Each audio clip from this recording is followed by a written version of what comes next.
RCB के victory parade में हुए कांड को लेकर, लोगों की मृत्यु को लेकर अब विराट कोहली ने भी अपना बयान जारी किया है। इनफैक्ट आरसीबी के ऑफिशियल फ्रेंचाइजी ने भी अपना बयान जारी किया है, लेकिन विराट के बयान पे फैंस चौंक गए हैं। कुछ ऐसा उन्होंने अपने बयान में कहा है और वो क्यों ऐसा हुआ है वही मैं आज आपको बताऊंगा। लेकिन उससे पहले जरा ये तस्वीर देखिए।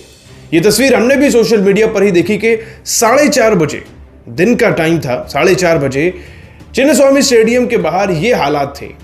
हाथों में उठाकर ले जाया जा रहा था कुछ डेड बॉडी की तरह ह्यूमंस को, क्योंकि वो फंक्शन तो कर नहीं रहे थे उस वक्त तक। और फिर 6 बजे की ये तस्वीर देखिए। ये स्टेडियम के अंदर की तस्वीर है जब डिप्टी सीएम कर्नाटक के पहुंचे हुए थे और फैसिलिटेट कर रहे थे आरसीबी की टीम के प्लेयर्स को, कांग्रेचुलेट कर रहे थे बेसिकली उन्हें। इस 1.5 घंटे के अंतराल के अंदर ना तो आरसीबी की मैनेजमेंट को कुछ पता चला, आरसीबी के प्लेयर्स को तो छोड़ ही दीजिए, क्योंकि वैसे भी प्लेयर्स से ऊपर मैनेजमेंट इसकी जिम्मेदारी लेनी भी चाहिए और जिम्मेदारी उनकी बनती भी है। आरसीबी के प्लेयर्स ने कंप्लीट सेलिब्रेशन अंदर किया।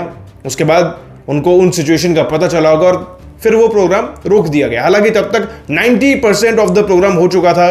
विराट कोहली की स्पीच भी आ चुकी थी, ट्रॉफी भी चीयर की जा चुकी थी। मतलब कि अंदर सेलिब्रेशन चल रहा था परंतु बाहर लोग मर रहे थे।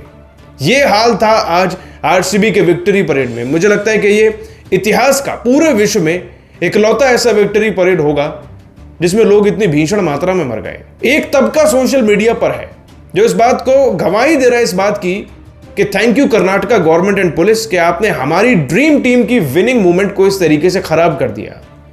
तो वहीं सच बात तो यह है कि शायद Karnataka government and police force ने इजाजत ही नहीं दी थी इतने बड़े इवेंट को कराने की। और सुनने में आ रहा है कि आरसीबी के मैनेजमेंट ने फोर्स किया कि उन्हें यह इवेंट करना ही है किसी भी हाल में। भाई ट्रॉफी जीती है 18 साल बाद, लेकिन मैनेजमेंट के नाम पर, कोऑर्डिनेशन के नाम पर ना तो आरसीबी के मैनेजमेंट ने अपनी जिम्मेदारी ली और जो बयान में लिखा है वो आपका भी खून खौला देगा। अब वो क्या लिखा है वो मैं आपके सामने पढ़ देता हूं, लेकिन मैं आपको यह बता दूं कि विराट कोहली ने भी जो बयान दिया है ना, वो यही बयान है। आरसीबी के मैनेजमेंट का बयान उठाकर उन्होंने कॉपी पेस्ट कर दिया है और इसे बयान देना नहीं कहते जनाब। देखिए, विराट कोहली एक उम्दा खिलाड़ी हैं, एक बहुत ही बड़े दर्जे के खिलाड़ी हैं, हम उनके बारे में क्या ही कहेंगे, लेकिन लोगों की मृत्यु पर भी अपना मौन व्रत जारी रखना और केवल कॉपी पेस्ट करके कोई चीज कहना भी बयान नहीं होता। मैं आपके सामने वो बयान पढ़ देता हूं पहले। तो आरसीबी के official handle and Virat Kohli अपने हैंडल पर यह चीज लिखते हैं, इस पोस्ट को डालते हैं जिसमें लिखा हुआ था कि हम बुरी तरीके से आहत हैं ये बात सुनकर कि इतने सारे लोगों की गैदरिंग स्टेडियम के बाहर थी और ये सब हो गया और हमें ये सब कुछ मीडिया रिपोर्ट्स के थ्रू पता चला।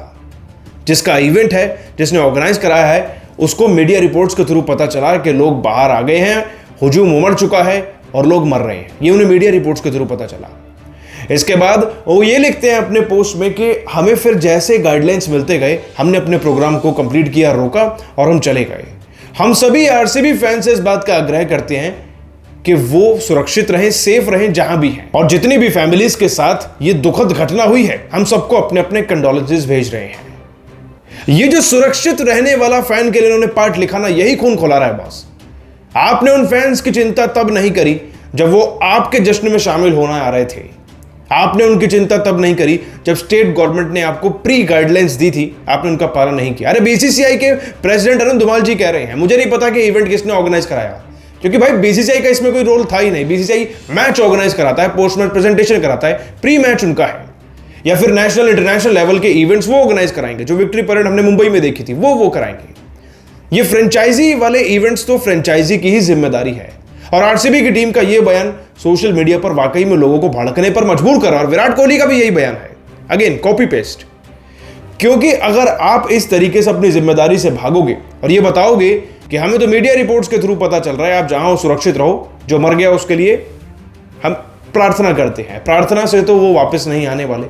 हालांकि कर्नाटक के सीएम ने भी बोला है कि वो 10 लाख का रिवॉर्ड ऑफर करेंगे जिसने अपनी लाइफ गंवाई है इस पूरे दर्दनाक हादसे में। लेकिन 10 लाख किसी की जान की भरपाई कर सकते हैं क्या? आप ये वीडियो देखिए। इस वीडियो में ये औरत डिप्टी सीएम के सामने हाथ जोड़ रही है। इसके हाथ जोड़ने से भी इसका बेटा वापस नहीं आएगा। क्यों? क्योंकि वो आरसीबी के विनिंग सेलिब्रेशन में गया था। विनिंग सेलिब्रेशन जो डेडली सेलिब्रेशन बन चुका है। और यकीन मानिए सोशल मीडिया पर अब एक ही वेव चल रही है कि इससे ज्यादा अच्छा होता कि कोई और टीम जीत जाती और वहां पर वो अच्छे से इवेंट को ऑर्गेनाइज करा सकती थी।